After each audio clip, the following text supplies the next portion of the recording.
Dear Mr. Gandhi, dear Mr. Petroda, dear students, faculty, staff, and friends of the Hertie School, ladies and gentlemen, it is my great honor to welcome Mr. Rahul Gandhi, leader of the opposition in the Lok Sabha, to the Hertie School this afternoon for an exchange with our students.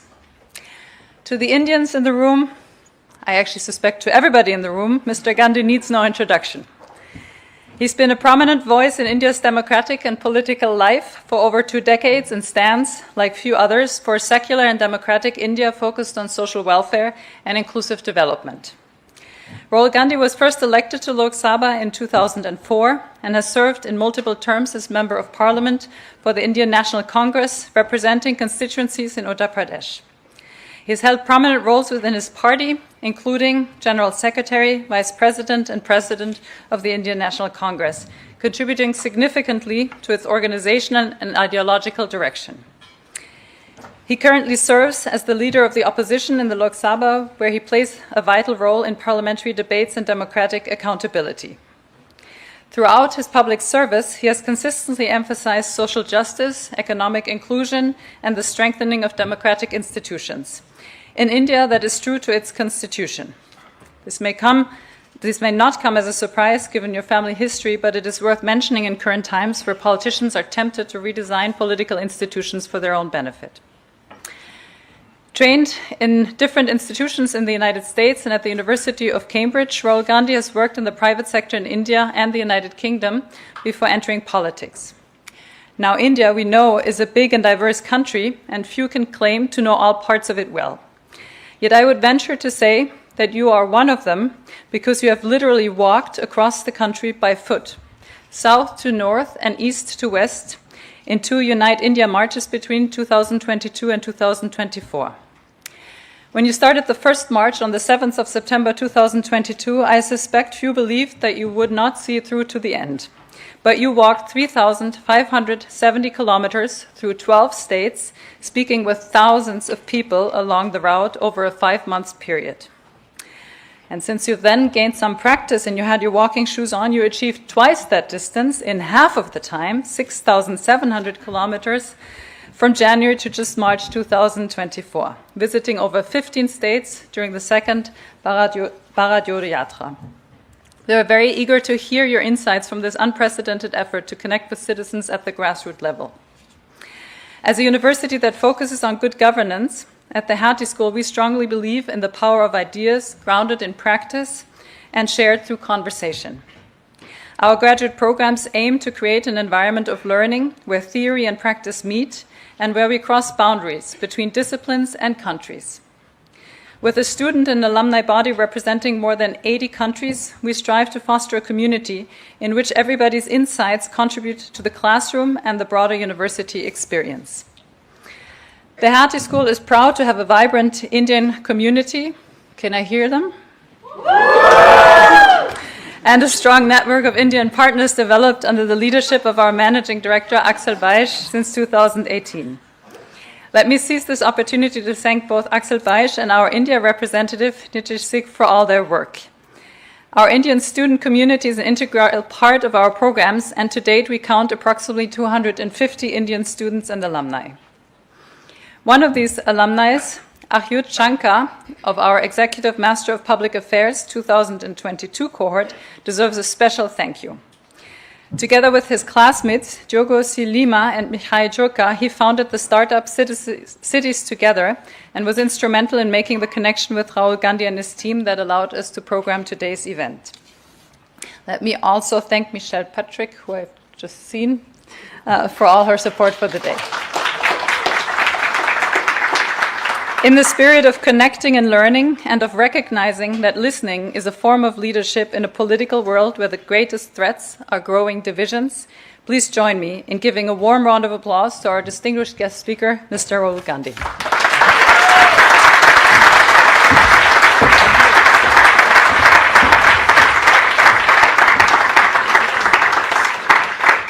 Dr. Cornelia Wall, Dr. Axel Beisch, and students and faculty, thank you for having me here. It's an honor to come here and talk to you. I'm going to speak for about 5-7 minutes just to lay the foundations, and then we'll carry on with question and answers. I think we're in the middle of a transition, a social, economic, political transition that is taking place. At least in India, we benefited greatly from the hegemony of the United States. From the 1990s till about 2010, 2014, we had tremendous advantages because America was the lone superpower. We built a relationship with them, we built a partnership with them. And whether it's Europe or it was us, we lived in a unipolar world where, sure, America had its shortcomings, America made its mistakes, but America defined the rules, America defined the structure. And for the first time, that hegemony is being challenged. And it's being challenged effectively. So what we are seeing is a dramatic reduction in American power. And the challenge that is coming to American power is coming across the spectrum. It is coming militarily. You can see it in Ukraine. You can see it in the Middle East. It's coming economically, financially. There is a challenge being posed on the US dollar, the financial system. And it's pretty clear that the challenges are not to be wished away. At the same time, the United States is struggling internally and almost walking away from its earlier position. And that is really where we're sitting right now. Superpowers are built on energy transitions. Okay, so when you change the way you move, when you change the energy system that you use, that's when superpowers arise. So if you look at the British, they were essentially a coal and a steam engine superpower. There was a transition to petrol and the internal combustion engine. The Americans dominated that. And now we are transitioning to the electric motor, to the battery, and the Chinese are trying to dominate that. In fact, they are dominating that.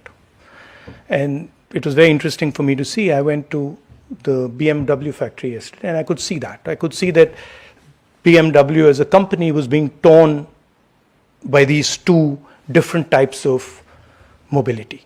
The past of BMW is in the internal combustion engine. Their entire plant is designed for the internal combustion engine, and then they are now trying to reshape themselves to build electric cars, build electric motors, etc. And you can see that that is just literally tearing the factory apart. And that is happening in a lot of industries. So really, that's the first question. Who is going to succeed in this transition? How are we going to succeed in this transition? The second big question, which is hurting our politics, is that the West, and to an extent India, have handed over production to the Chinese. So if you looked at the world in the 40s, 50s, 60s, you found that America dominated production. And then later, Germany, Italy, Japan, Korea dominated production. Today, China dominates production. And what that means is that it is very difficult to give large numbers of people employment. You cannot, country like India, country the scale of India, even country like the United States, even a country like Germany cannot give its people employment based on services. You have to have a production economy, you have to have manufacturing, and we have handed all that to the Chinese. So the next big question is, in this transition, how do democracies produce? China has shown the world that you can produce in a non-democratic environment. We have to prove to the world that actually you can produce in a democratic environment. So what are the models that are required? How do you think about production in a democratic environment? And what are the type of partnerships that India, the United States, and Europe can create to produce in a democratic environment? My view is that it will become very difficult for democracy to sustain itself if we are not able to produce, because you will simply not be able to give the requisite amount of jobs that you need to create a balanced system. So I think huge part of the turbulence that we are seeing in Europe, in India, and in the United States, the polarization of the politics is because we are not able to give our people jobs. And that's happening because we have basically said, China, you produce for the world. You know, look around you, you'll see that pretty much everything that you're using is made in China. And that, at least for a country like India, is a problem. We have the capability to produce, we have the population to produce, we have the cost structure to produce, but we've just not done it. And so that's really for us the challenge. And for me, any partnership that we build with the United States or we build with Europe has to include the idea of production in a democratic environment. So I'll stop there. I look forward to hearing your questions. Thank you.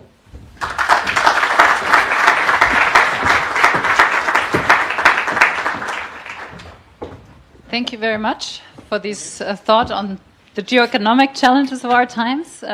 We can host questions. I don't have an opening question because I actually suspect there is a lot in the room, unless I see no hands, in which case I can fill in questions. But don't be shy. We will maybe collect two to start with. Check. You were first. So there's a microphone coming around, and then we'll move over here second. So first here on the left, please present yourself and ask your question. Thank you very much, Mr. Gandhi. In fact, just before coming to Hertie, my last assignment was working with the Congress, and it was the Karnataka elections, which the Congress did turn around and emerged victorious. Why do you think you've not been able to replicate that in any of the other states? That is the first question. Second question, I would just keep it very short. If you come to power, how would you create jobs? It's the thing on everybody of our minds. So there are, I mean, we have been able to replicate it. We've won election in Telangana, we've won election in Himachal Pradesh. We've been raising issues as far as the fairness of elections in India is concerned. I've done press conferences where we have clearly shown, without shadow of a doubt, that we won the Haryana election, that we actually don't feel that the Maharashtra election was fair. There is a full-scale assault taking place on the institutional framework of our country. We asked direct questions to the Election Commission. I mean, I don't know if you've seen that press conference. Brazilian woman is voting in Haryana. I mean, is on the voting list 22 times in Haryana. One woman is voting 200 times in one polling booth. And when we're asking these questions to the Election Commission, we're not getting a response. So that's one aspect of it, that we fundamentally believe that there is a problem with the electoral machinery in India. Second thing is that there is a wholesale capture of our institutional framework. When you look at our intelligence agencies, you look at the CBI, you look at the ED, they've been weaponized. Look at the number of cases that the ED and the CBI have against BJP people. You'll find the answer zero, right? And look at the number of cases they have against people who oppose them, and you'll find that pretty much most of them are political cases. And so there is a weaponization of the institutional framework. There's a capture of the institutional framework. If you're a large businessman, and you try to support the Congress party, you're threatened, you're the ED, the CBI, these people land up. So there is an atmosphere in India where the institutions are not performing the role that they should be performing. From our perspective, Congress perspective, we help build the institutional framework. So we never viewed it as our own institutional framework. We viewed it as the institutional framework of the country. That's not how the BJP sees it. The BJP views the institutional framework of India as belonging to them. And so they use it as a tool for building political power. Look at the just look at the difference between how much money the BJP has and how much the opposition has. You'll see a ratio, 1:30. How does that happen? I mean, so there is an attack on the democratic system. Now, okay, so then you'll say to us, okay, so what? Well, as the opposition, we have to find ways to counter this. It's not good enough for us to say, there's a problem in the elections. We will deal with it. And we will create a method, a system of opposition resistance that will succeed, right? But we're not fighting the BJP. You have to understand that. We're fighting their capture of the Indian institutional structure, right? And this is not just me speaking. I mean, I travel around the country. This is what everybody says to me, right? The press conference that we did, it was actually information that we got from the ground from people saying, listen, look, this is what has happened, right? So that's where it comes, that as far as the elections are concerned. On the question of jobs, there is only one way that you can produce jobs at scale for a country like India, and that is manufacturing, right? And what we've done in India and what the BJP has done, they've completely disincentivized manufacturing. When they concentrate power into the hands of, 3 or 4 oligarchs, the Ambanis and Adanis of the world, these are not guys who are interested in manufacturing. If you look at what they do, they're trading companies, they're not producing companies, right? And essentially, most of them are selling Chinese product in India. So what we would do is, we would look at, in fact, some of the stuff that we are seeing in Germany, we would look at how to build up small and medium industry. We would look at how to create jobs in agriculture and jobs in the connection between agriculture and the rest of the economy, a cold chain, food processing, and then we would look seriously at manufacturing, and we would realign our GST, for example, which today is completely anti-producer and pro-consumer. We would try and realign some of those structures. You take something like demonetization, right? Demonetization systematically destroyed our small and medium industry, just wiped them out. Because, in fact, demonetization was an attack on their cash flow. So we would look, we think there is a place for large business in India. And we think there is a place for the Ambanis and the Adanis. But we don't think that they should be the only players there, right? We think that there are many other players at all different levels, and those players should be supported. They should be supported financially, they should be supported technologically, they should be supported by governments. And it's not something that hasn't been done before. India has been successful in manufacturing. In fact, when we were in power, manufacturing was approximately 16.5–17% of GDP. It's today 12. So we've had a decline in the last 10 years in our manufacturing ability. So that's what we do. Let me get the mic back to the front row, and let's try to see if we can group. So one question per person, but do present yourself. Yeah, thank you. It's on? Yes. Okay.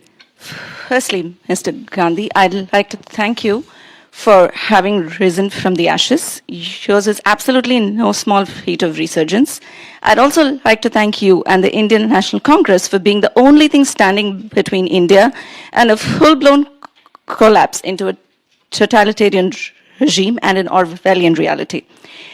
In the existing political miasma of disinformation and lies, and every institution once held sacrosanct absolutely jeopardized and plundered, you've chosen to bring a certain truth and a certain basic humane dignity into the fight, into the war, actually.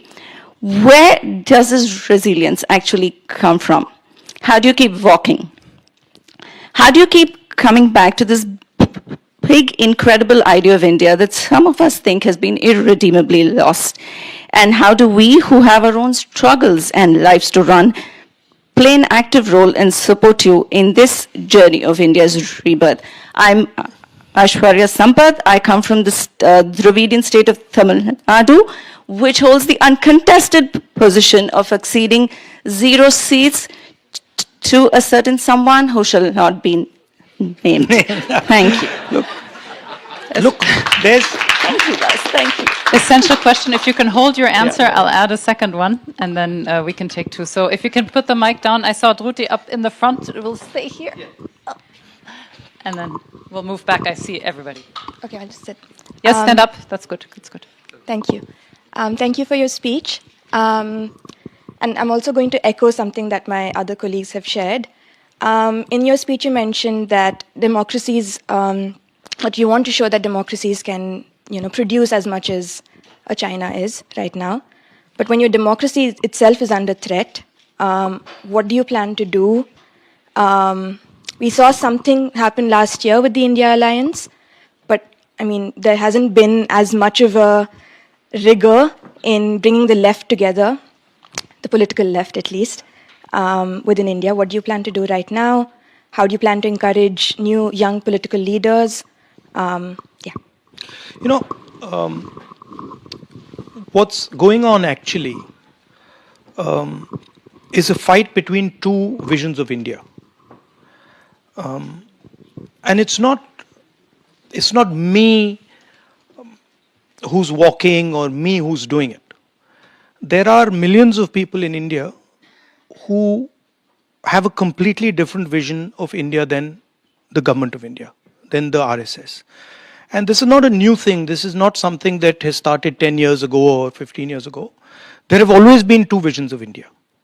There has been, in Indian history, throughout Indian history, the democratic impulse, conversations between people, decisions through consensus, and there has also been the idea of a king, right? And essentially, that's the fight taking place. Are you going to be ruled by one person, by the whims of one person? Or are you going to be ruled by a conversation?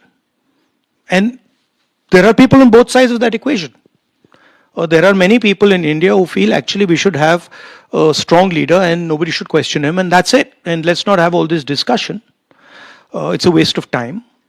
And then there is the other side that says, listen, India is actually too complex, too diverse, speaks too many languages, has too many different ideas for one person to decide its future. And actually, India should be a conversation between its states. If you read our constitution, it says India is a union of states.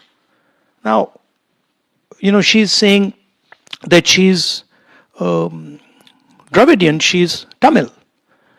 This is a particular vision of the world. It is a different vision than, say, the vision of the people in Uttar Pradesh.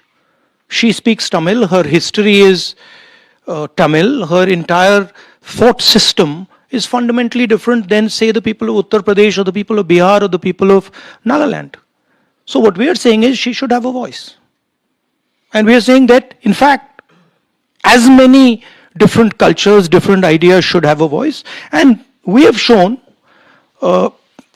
since 1947 that we can actually do it.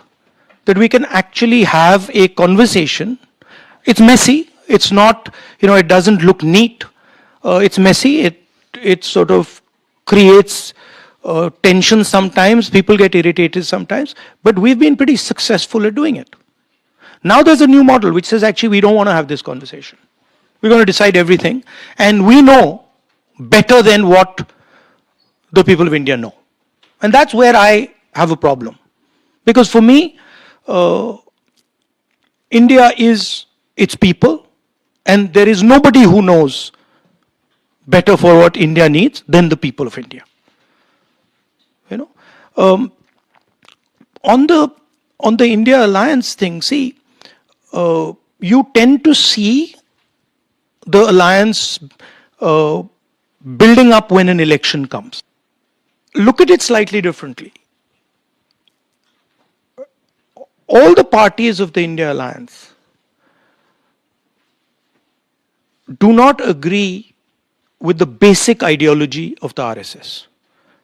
That's the point, right? And you can ask any of them. None of them will tell you that actually we believe in the ideological position of the RSS. So we are very much united on that question. But we have tactical contests that take place, and we will continue to have them. But you will see that when it comes to the opposition requiring unity, and you see it every day in Parliament, for example, we are very united, and we will contest the BJP on laws that we disagree with. It's a deeper battle now than simply elections. Now we are fighting a battle for an alternate vision of India. This is what the BJP is proposing, is essentially the elimination of the constitution, elimination of the idea of equality between states, elimination of the idea of equality between languages and religions, elimination of the idea of the central core of the constitution, which is that every individual should have the same value. So when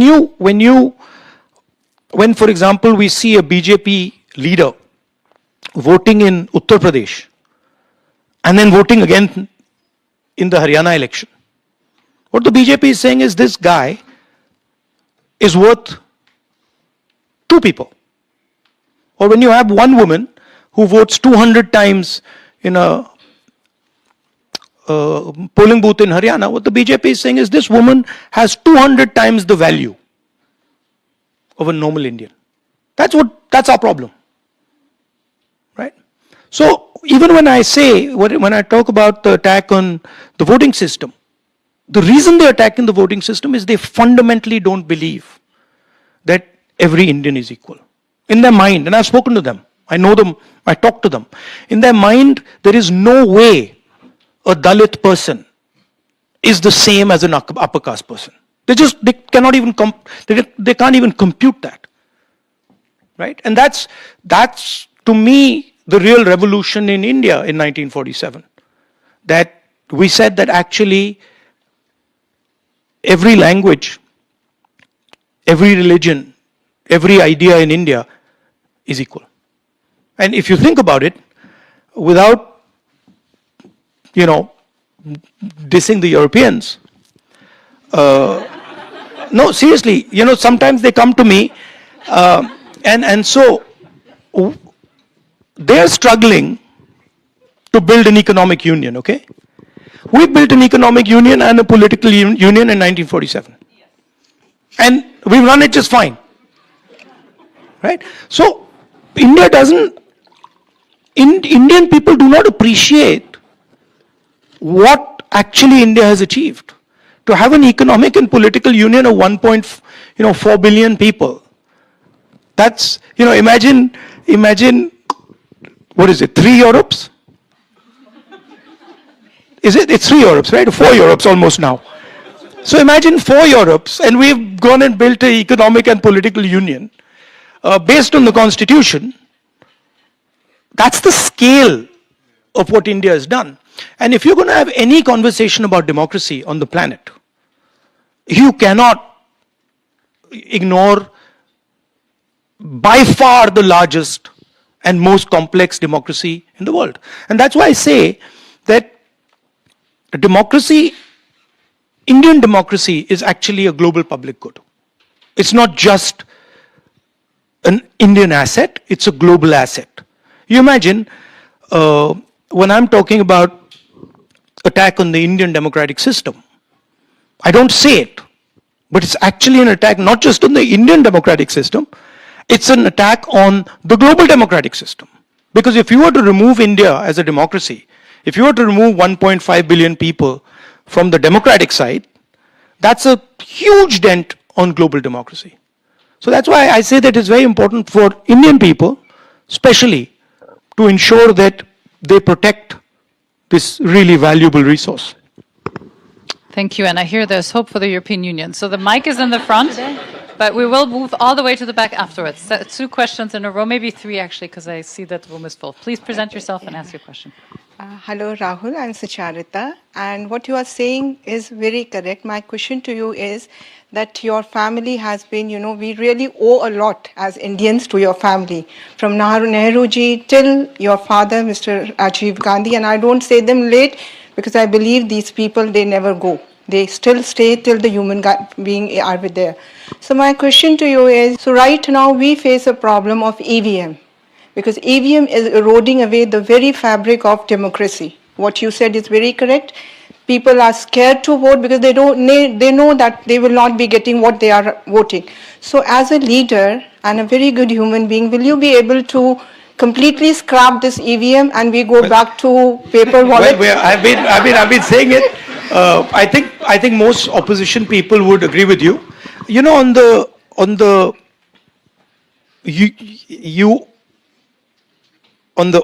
you owe my family. No, I don't see it like that. See, I think we just represent the voice of people. Whether it's my great grandfather or my grandmother, they just represented the voice of people, and because they represented the voice of people, they got love and affection from people, and they were able to do what they did. So actually, if anything is to be owed, it is to be owed to the people of India, not the other way around. Yeah, that's true. I mean, that's fine. That's true. But look, we cannot. There is a number of people in India who support Mr. Modi, and we cannot get away from that fact. But a lot of us do not agree with his ideology. We do not agree with the vision of India that he has. We think that the vision will fail. We think that the vision has tremendous problems, will create massive tension in India, will make Indian people fight with each other. So we will fight it, right? And it's a clash between 2 visions of India. Thank you. Teja, present yourself and ask 1 question. Hi, Mr. Gandhi. Thank you so much for this speech. I want to pivot a little bit away from the democracy questions that we've gotten till now, and I want to go back to your speech. You've talked a lot about production and how it's important to give jobs, but I wanted to take a step forward and look at the environment of India. And the complex of environmental governance we've seen from the Modi government, from the Nicobar to the Aravallis recently, and with the intense amounts of air quality pollution in New Delhi, what you're saying adds a humongous amount to the air pollution and to the pollution, to the environmental production of India. And it's going to only make it worse. So I wanted to place your plans within the environmental capacities of India and what we can do. And also, I wanted to contextualize your plans within Congress's current governance structure and what your plans are given India's environmental output. This is the expression I hear from many people I meet, right? Every time someone says to me, listen, I don't have a job, right? They're expressing to me the idea that the state needs to figure out a way to give them a future. Okay? There is no contradiction between producing and pollution. Fundamentally depends on the type of fuel you use, on the type of energy you use, and your strategy on how you're going to fuel that production. Right? Also, there are all different types of production. There is agricultural production, there is handicrafts, there's a huge set of different types of activities that you can do and you can choose to do. You can choose to do those which are very, very polluting. You can choose to do those which are not that polluting. If you look at our pollution problem in our cities, right? A lot of these problems can actually be solved with correct government intervention. There's essentially Delhi is being polluted because of industry that is sitting right outside Delhi. You start to regulate that industry, you start to transform the way they work, you'll start improving the pollution in Delhi. Thank you. Let's move to the left side of the room and stay somewhere in the back and then maybe move back to the front. By the way, Actually- just as an aside, Germany produces, right? There's a lot of production taking place in Germany, but the air looks pretty clean to me. So, right? So this is the idea that if you produce, you have to, have pollution there. Yes, to an extent it's true, but there are many things that you can do.